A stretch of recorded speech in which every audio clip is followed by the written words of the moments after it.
Bubba Wallace has done it again. He is in the center of attention for all the wrong reasons. However, this time he managed to draw the anger of his own team boss, Denny Hamlin, who has had enough with the driver's shenanigans and decided to put a brutal stop to it. After many accusations against one of the most controversial drivers on the grid, it seems like Hamlin and Jordan are finally starting to consider sacking Wallace from the team for their own good. Is this the demise of the only black driver on the grid? And if so, is it a fair reprimand for what he's done during his latest incident? Whenever the name Bubba Wallace hops around, you know for a fact that there are going to be a variety of controversies and bad decisions made by the driver.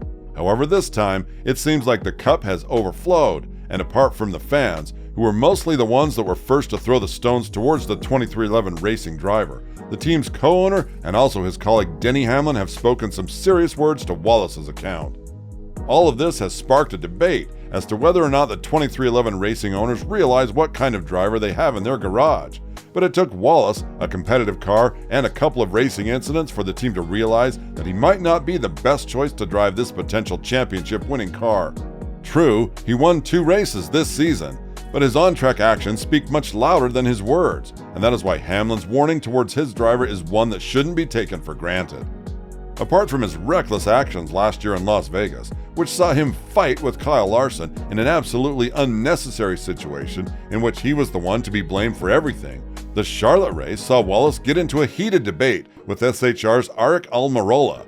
I know for a fact that you need to be very careful when you're talking to veteran drivers, especially Aric Almirola, who, although he was the first one to initiate contact by shoving him after the crash, hasn't done so without a particular reason. It seems like Wallace has shown the middle finger towards Almirola, and when you do such an action, the question really needs to be asked plain and simple: are you really here for the fame and scandal, or do you want to be a Cup Series winner? Denny Hamlin is not a fan of these actions of his driver, and when talking about this, he went on to say, "As his car owner, I don't love it at all. I mean, just keep your hands in your car. Just stop it. You've got some positive momentum on the racetrack. Let's just chill for a little while and, just take the dubs when you get them, and that's running well." Now, the interesting thing is that Hamlin himself has entered into quite a few altercations in his life, but most of them were initiated on the track, and he did have the respect needed towards the other driver. Yes, he does have a strong opinion toward NASCAR's policies as well, but at least it's supported by arguments, and it isn't just another lack of respect, something that Wallace seems to be missing out on heavily.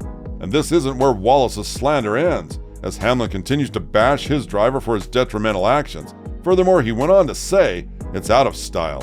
Everyone needs. Whoever still does it needs to stop because it's out of style. Stop doing it. It's childish. It's just not worth it." Like, many times someone's gotten the finger and the next thing you know, they just get dumped in the next corner because people take it personally. It's not something you should probably do for sure. Throwing the middle finger is not an unusual thing in NASCAR, and this has been said about Wallace's Drive for Diversity fellow, Corey LaJoie. He even went to defend the 2311 racing driver by saying that throughout the course of multiple laps, they would show each other the birdie if the competition had been brought to a brand new level. And this seems to be something that Wallace enjoys doing while being put in the narrow corner of having to compete and win races.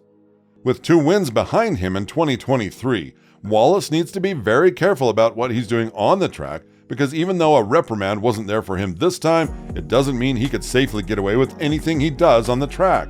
Yes, he can play the race card quite a few times, as the race penalty in Las Vegas last year was considered a slap on the wrist by many NASCAR analytics, such as Kyle Petty.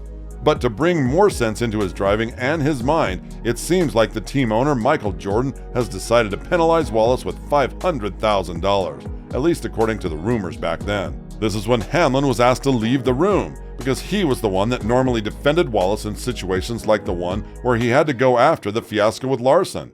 However, now that the sole black driver on the grid managed to pull the anger of Hamlin on himself, it's safe to say that it's not going to end particularly well for him. And there is another fact that stands out as it is. Wallace has run solo in 2021, the first season in which 2311 Racing was founded, and now he has a competitive teammate in Tyler Reddick. These 2 drivers have 6 combined top 5 finishes across the last 4 points-paying races, and the team has at least 1 driver finish inside the top 5 in each of these 4 events. Could we predict that Wallace wouldn't have been sitting at P15 after the latest race in Charlotte, 1 place ahead in the final 16 in the playoffs? That's up for you guys to decide, and what we cannot predict is whether he has a stable future in the sport as of now.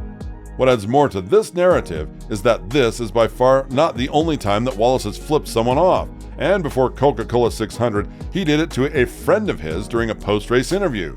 It's not that cool when you think about it, but what can you say? The driver has his own character, and the question now is whether 23XI Racing will want to do something more with this character or finally throw it under the bus. Could it be that the pressure is mounting on Wallace's shoulders in terms of him being outperformed by the teammate who is racing in his first year with the team? Tyler Reddick currently sits 7th in the championship after finishing 5th in Monday's Charlotte race.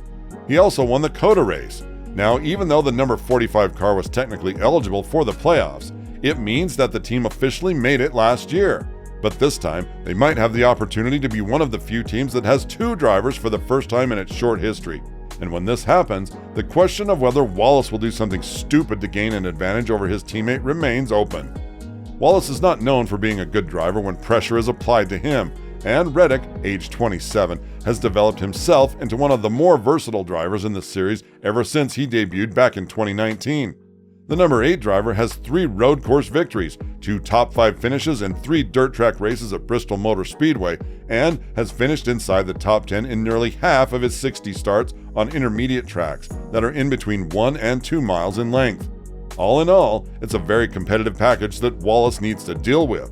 And it's safe to say that the mounting challenge has been made even harder with Wallace's recent actions and drawn reactions from his team boss. To have Hamlin mad at you for doing such a stupid thing is definitely an art only Wallace can do. But here we are, living in the present, and it's Wallace who is writing this scenario, not us. Nonetheless, with Reddick showing that Wallace is definitely a replaceable driver in terms of his ability to always crack under pressure and produce a negative reputation for his team, one couldn't help but wonder, is this the downfall of the 23XI Racing driver? It's not something we would wish for happening to him, as I do believe there is a massive amount of unlocked potential in Bubba. But if he cannot learn how to keep his cool and how to keep the momentum going, as Hamlin said, then there isn't much to ask for in this sport. With that being said, Hamlin's statement is definitely serving as a bittersweet reminder that everyone in this sport is replaceable, especially Wallace, who hasn't done anything good in terms of how he acts on and off the track when he is put in provocative and controversial situations. It's up to Michael Jordan and Hamlin to decide about Wallace's future, one that has been brought under a huge question mark due to the recent surge of Reddick.